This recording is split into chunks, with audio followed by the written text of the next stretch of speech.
मेरे प्रिय विद्यार्थियों, पेशवाओं के बारे में बता रहा था आप लोगों को और बालाजी विश्वनाथ के बारे में बताया।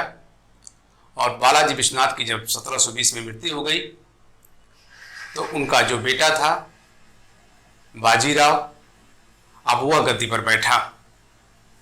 बाजीराव की बहुत ज़्यादा उम्र तो नहीं थी, 20 वर्ष उसकी उम्र थी, लेकिन अपने पिता के साथ उसने काफ़ी काम किया था। तो जो सूझबूझ थी वह सब पिता से प्राप्त कर लिया था। कहते हैं कि जब वो गद्दी पर बैठा तो उसके लिए यह पद को संभालना आसान नहीं था, क्योंकि दोनों पद इसने प्राप्त किया था।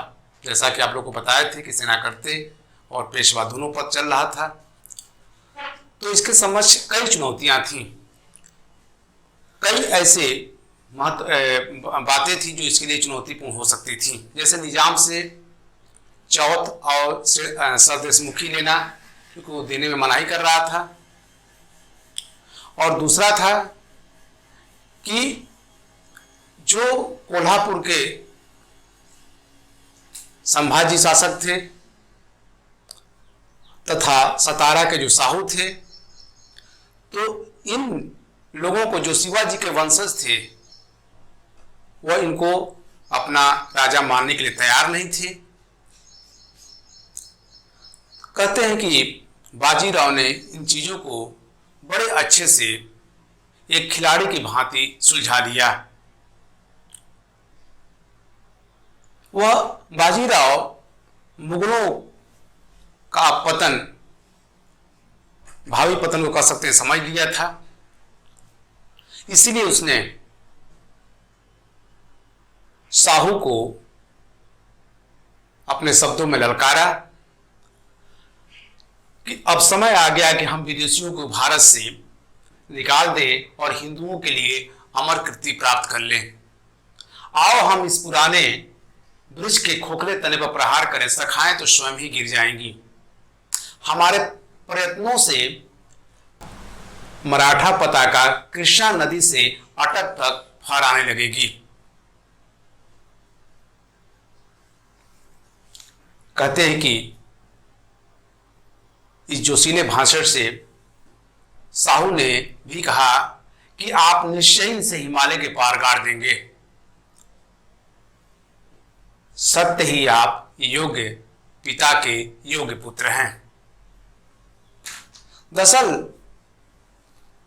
बाजीराव ने हिंदू पदशाही को अंगीकार किया, हिंदुत्व को उसने आगे बढ़ाया और जो हिंदू राजा थे उनको एक किया और मुगलों के विरोध उनको लाने में सफल रहा। उसकी जो ट्रेजेडी थी, जो उसकी चाल थी, जो वो सोचता था, उसको करने के लिए व्याकुल हो जाता था। युवा था, उसके अंदर जोश की कोई कमी नहीं थी, जबरदस्त योद्धा भी था। और यही कारण था कि इस बहादुर पेशवा ने अपने 40 साल की उम्र में, जो कि बहुत ज्यादा उम्र नहीं होती है, 42 युद्ध लड़े थे और 42 में इसकी विजय प्राप्त हुई थी।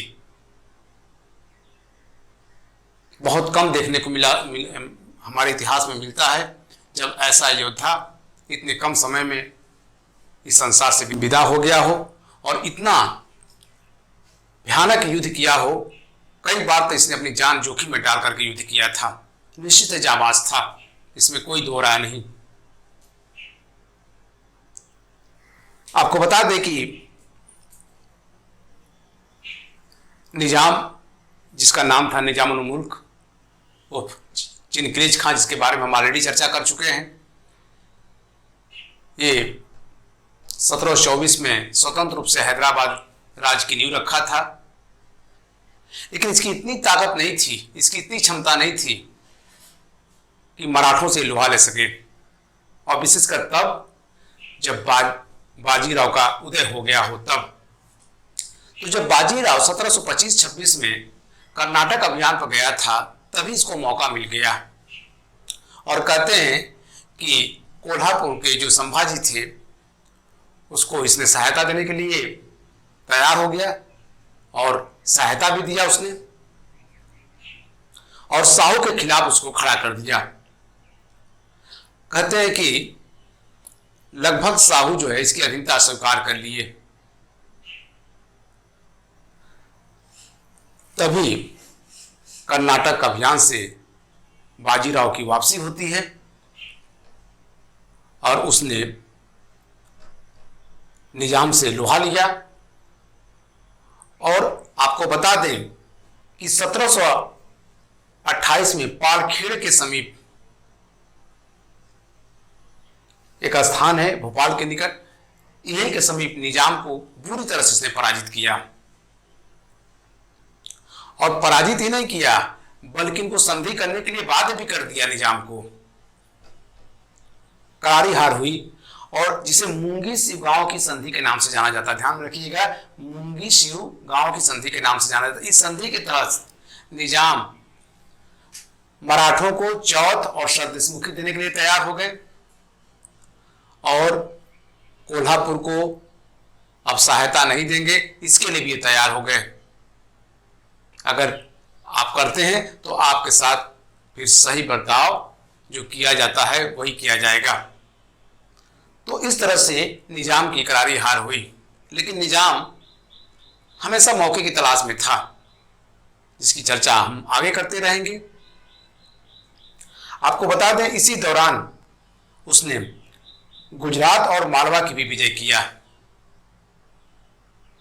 कहते हैं कि वैसे तो गुजरात व्यापारिक केंद्र था और मालवा और दक्कन को जोड़ने का ही काम करता था।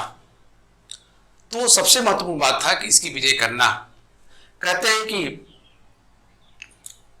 जब ये विजय करके आया तो त्रयंबक राव दभादे को नियुक्त किया। ध्यान रखिएगा, त्रयंबक राव दभादे को नियुक्त किया, लेकिन यह मिल गया निजाम से और चौथ और जो शरदेशमुखी मिलता था उसको ये रख लेता था। कहते हैं 1731 में डभोई के युद्ध में, ध्यान रखिएगा, डभोई के युद्ध में 1731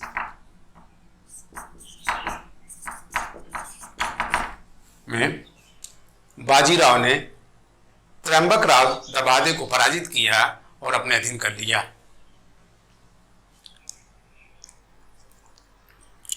अब लगातार इसकी विजय चलती रही।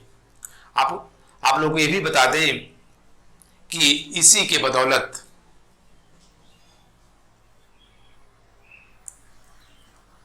जो संभाजी था, जो कोल्हापुर का शासक था, जिसने भी साहू की अधीनता नहीं स्वीकार किया था, उसने भी अब बाजीराव के बदौलत संधि स्वीकार कर लिया। 1731 जिसको हम चर्चा किए थे, वारना की संधि के नाम से जाना जाता है। 1731 वारना की संधि। इसी संधि के तहत अब साहू की अधीनता कोल्हापुर के राजा ने मान लिया था।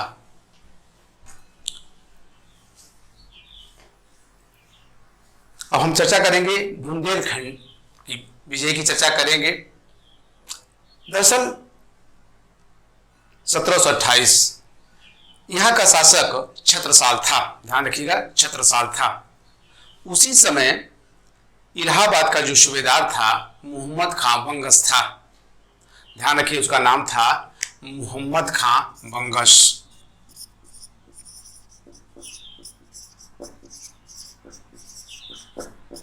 यह इलाहाबाद का सूबेदार था और बुंदेलखंड का शासक था छत्रसाल।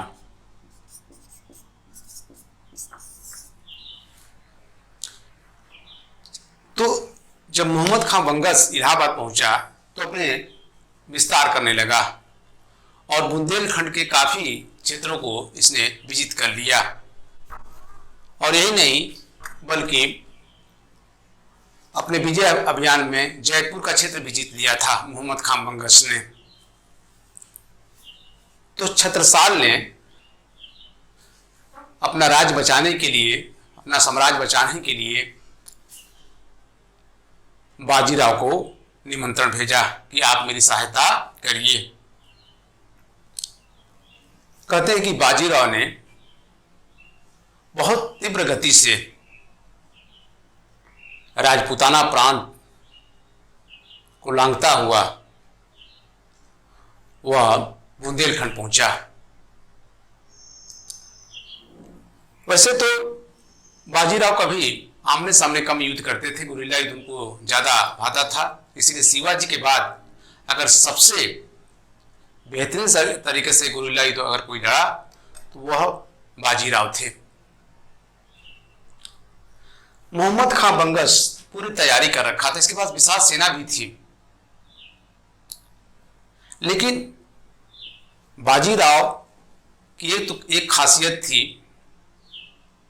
कि अपना पूरा जो युद्ध के प्रति समर्पण होता है न्यौछावर कर देते थे, अपनी पूरी ताकत अपनी सेना के साथ झोंक देते थे। इस बंदे ने कभी अपनी जान का परवाह नहीं किया और कई बार ऐसा हुआ है कि गोलियों की बौछार, तीरों की बौछार में यह बंदा घुस जाता था। मोहम्मद खां बंगश के साथ ऐसा ही हुआ। इतनी इसकी तगड़ी सेना थी, इतनी अच्छी निशानेबाज थे, लेकिन बाजीराव ने मोहम्मद खां बंगश जो हाथी पर चढ़ा हुआ था उसको चढ़ करके बहुत फुर्तीली गति से चढ़ करके, कह सकते हैं तेज गति से चढ़ करके मौत के घाट उतार दिया, जो कि उस पर सैकड़ों तीर चल रहे थे। खैर, और इस तरह से मोहम्मद खां बंगश मारा गया और जितना बुंदेलखंड का क्षेत्र था जिसने इसने विजित किया था वह सारा क्षेत्र अब छत्रसाल को मिल गया। छत्रसाल भी बहुत प्रभावित हुआ और आपको बता दें कि इसके सम्मान में बाजीराव प्रथम के सम्मान में वहां पर एक महफिल का आयोजन किया और कहते हैं कि इसी दौरान उसने 4, ध्यान रखिएगा, कालपी लिख दे रहे हैं, कालपी, झांसी, सागर और हृदय नगर की जागीर भेंट किया था। और इसके अलावा एक खूबसूरत नर्तकी जो थी मस्तानी को भी भेंट किया था। तो मस्तानी का प्रवेश भी अब यहीं पर होता है उसके साथ। कहते हैं कि मस्तानी के जैसे ही उसके जीवन में प्रवेश की मानो मराठा साम्राज्य में भूचाल आ गया हो। मस्तानी बिल्कुल बाजीराव की तरह ही एक योग्य महिला थी।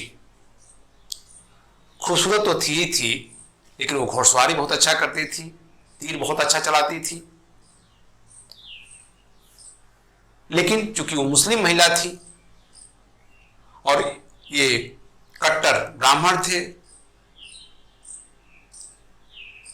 और सबसे बड़ी बात थी कि उस दौरान जो ये रूढ़िवादी ब्राह्मण थे मस्तानी को बियर नहीं कर पाए। खैर, इसने मस्तानी को लंबे टाइम तक अपने साथ रखा, लेकिन परिवार में मतभेद होना लाजमी था। कोई भी इसके तरफ नहीं था, ना इसका भाई, ना इसकी माता, ना अन्य लोग। और आप जानते हैं कि बाजीराव ऑलरेडी शादीशुदा व्यक्ति था और उसकी पत्नी का नाम था काशीबाई। तो लेकिन झुकाव इसका हमेशा मस्तानी की तरफ ही रहा। तो ये तो प्रभाव इसका पड़ा इसके जीवन पर, इसे कोई दो राय नहीं। जो चीजें थी उसमें निश्चित रूप से कमी आई होगी। अब अगला जो इसका पड़ाव था, आपको हम बता दें कि बाजीराव का, अब उसने दिल्ली पर आक्रमण किया 1737 में। कहते हैं कि 500 केवल सैनिकों के साथ यह 1737 में दिल्ली पर धावा बोल दिया।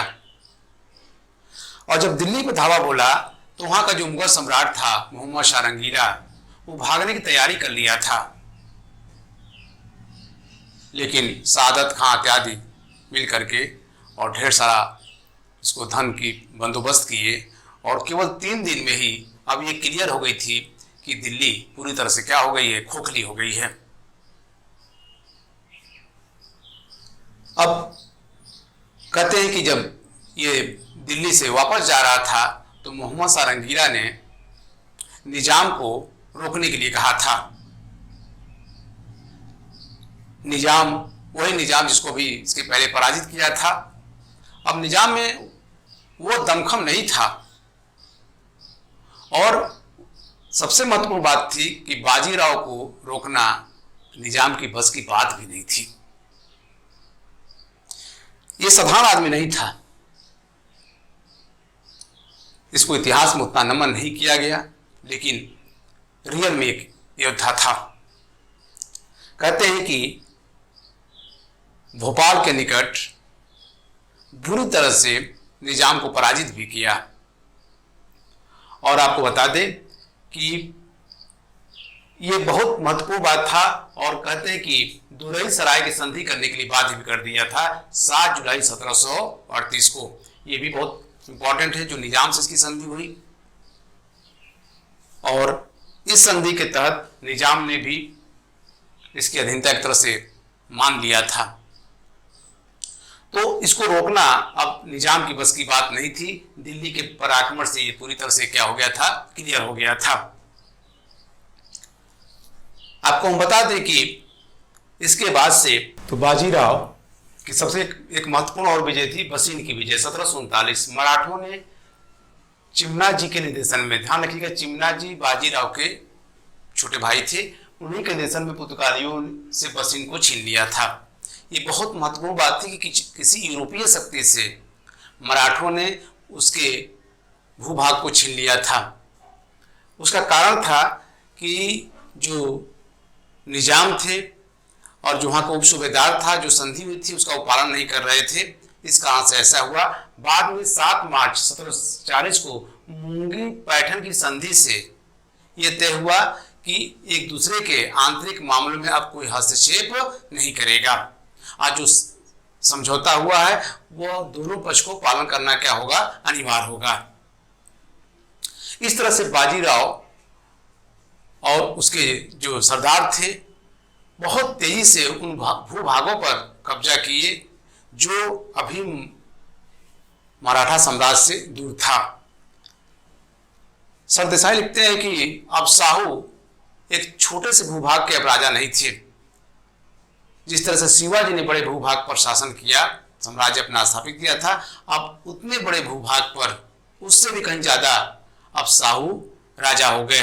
अब साहू उस क्षेत्र के मालिक बन गए, और इसकी देन बाजीराव को ही जाती है। बाजीराव ने बृहद महाराष्ट्र की नींव डाली थी। ध्यान रखिएगा, बहुत इंपॉर्टेंट है। बृहद महाराष्ट्र की नींव किसने डाली थी, तो बाजीराव ने डाली थी। और बाजीराव को लड़ाकू पेशवा के रूप में भी स्मरण किया जाता है। ये शक्ति के अवतार के रूप में, सैनिक पेशवा के अवतार के रूप में इनको जाना जाता है। अब दिल्ली जो राजनीतिक केंद्र था, जो सत्ता का केंद्र था, अब वह केंद्र क्या बन गया, पूना बन गया। ये ध्यान रखने वाली बात है कि अब जो है शक्ति का जो केंद्र था, राजनीतिक अखाड़े का केंद्र था, अब वह पूना बन गया, अब दिल्ली नहीं रही। ये सब किसकी देन मानी जाएगी, सब देन बाजीराव की मानी जाएगी। बाजीराव के बारे में जीएन सरकार लिखते हैं कि जिस तरह से ब्रिटेन का प्रधानमंत्री रॉबर्ट पोल ने उस पद को एक शक्तिशाली बना दिया, उसी तरह से बाजीराव ने मराठा साम्राज्य को उस बिंदु तक पहुंचा दिया था जहां तक लोगों को कभी सोचे भी नहीं होंगे, वहां की जनता भी नहीं सोची होगी इस बिंदु तक पहुंच जाएगा। तो इस तरह से बाजीराव ने बृहद महाराष्ट्र की तो नींव डाली, बल्कि उस क्षेत्र को, उस साम्राज्य को उत्तर भारत की तरफ, पूर्वी भारत की तरफ, पश्चिमी भारत, माने अधिकांश भूभागों पर अपनी शक्ति का इतना सही तरीके से अंजाम दिया कि अब वह मराठों के अधीन हो गया। हम ये नहीं कह सकते कि अभी रुका था, ये कारवां चलता रहा, लेकिन आपको बता दें कि 40 साल की उम्र में बाजीराव का देहांत हो गया। बाजीराव के बारे में रिचर्ड टेम्पल कहते हैं कि बाजीराव घोड़सवार सेना का माहिर आदमी था। हमेशा अपने सैनिकों के बीच में रहा, जो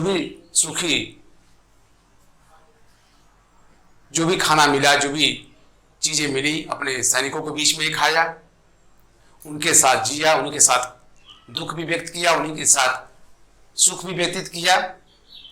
बहुत लगाव था उसको अपने सैनिकों से, बहुत प्यार था अपने सैनिकों से। यही कारण था कि उसके एक शब्द पर सैनिक अपनी जान की बाजी लगाने के लिए तैयार रहते थे, क्योंकि उसका नेतृत्व बाजीराव कर रहा था।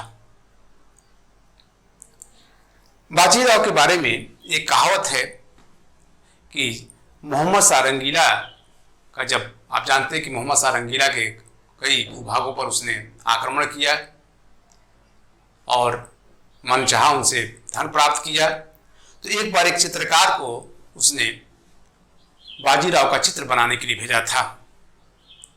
उस चित्रकार ने एक चित्र बना करके मोहम्मद शाह रंगीला के सामने सम्मुख रखा, तो उस चित्र में दिखाया गया था कि बाजीराव किस तरह से एक घोड़े पर, जिसकी लगाम ढीली है, आराम से बैठा हुआ है, जैसे लग रहा है कि आराम कर रहा हो। उसके कंधे पर एक खड़ग था और अपने हाथ से एक गेहूं की बाल थी, उसको रगड़ करके और उसको खा रहा था। जब मोहम्मद शाह सब चित्र देखा तो ये घबरा गया और निजाम से कहा कि इस दैत्य से तुम जल्दी से जल्दी क्या कर लो, संधि कर लो।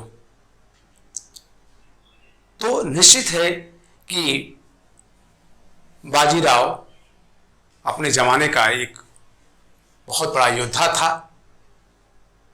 बहुत कम उम्र उसको मिली जीने के लिए, लेकिन इतने कम उम्र में उसने सिखा दिया कि अगर आपके अंदर प्रतिभा है, आपके अंदर योग्यता है, तो आप उसकी उपयोगिता सिद्ध कर सकते हैं।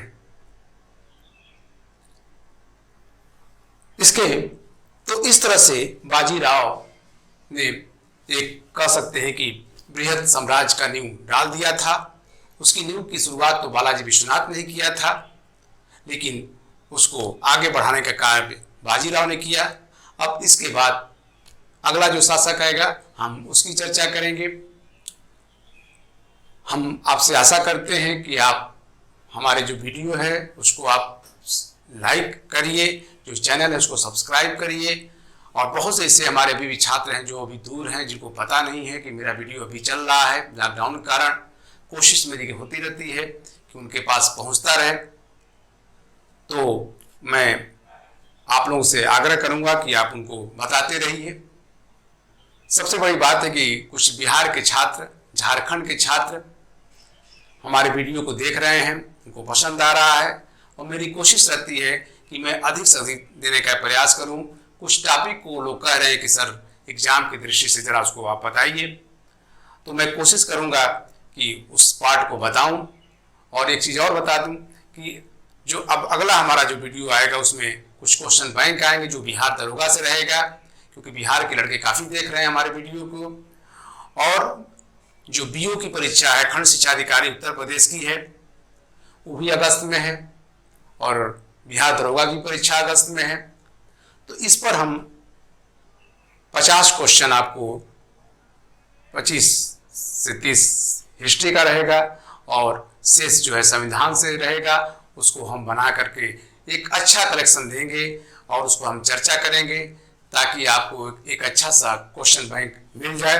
क्योंकि बहुत ज़्यादा क्वेश्चन तो बता बोर्ड पर लिख करके ऐसे से बताना संभव नहीं है, लेकिन उससे बहुत सी बातें उस क्वेश्चन से संबंधित रहेंगी, हम उसको भी बताते जाएंगे ताकि आपको लगे कि ये क्वेश्चन कैसे बन सकता है, कैसे आ सकता है, कैसे एग्जामिनर घुमा सकता है। चीज़ें वही रहती हैं, बस आपको बता दें कि एग्जामिनर उसका फ्लेवर को जो है थोड़ा सा हल्के सा चेंज कर देता है। तो अगला वीडियो इसी संबंधित रहेगा। जो उनकी डिमांड है हम कोशिश करेंगे कि उनको पूरा करते जाएं। धन्यवाद।